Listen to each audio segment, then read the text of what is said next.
Hey, welcome to my channel. I'm Fer, and in today's video I want to share with you a great picking exercise from the great Vinnie Moore. This exercise is from his instructional videos from the 80s. I don't know if it's still available, but do your best to find a copy. It's full of great exercises. So this is the exercise.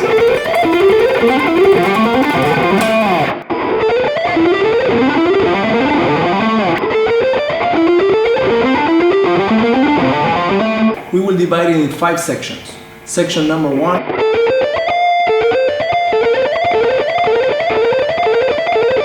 It's a great exercise by itself.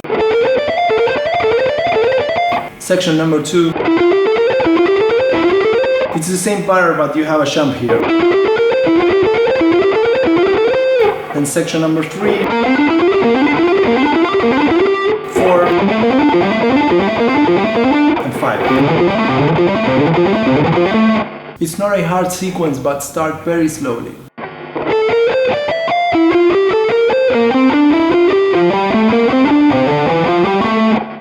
I would advise to use a metronome or a drum loop to practice it. Probably a drum loop since it's more fun.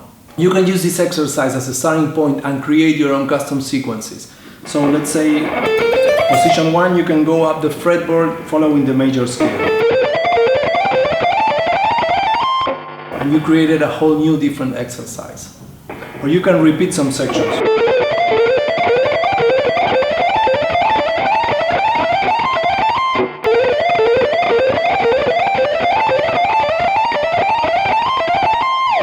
For example, section number 3, you can go up the fretboard following the major scale and return back.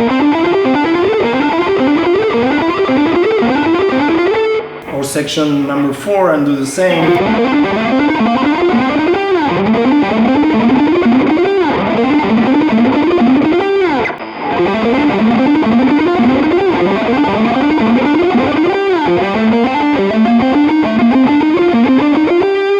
One thing that is very important, don't rush. These things take time. And you will, in order to play this kind of stuff, you have to practice a lot. You have to sit down and practice for many hours. There are no hacks, no secrets revealed, no tricks, none of that. You have to sit down and practice a lot.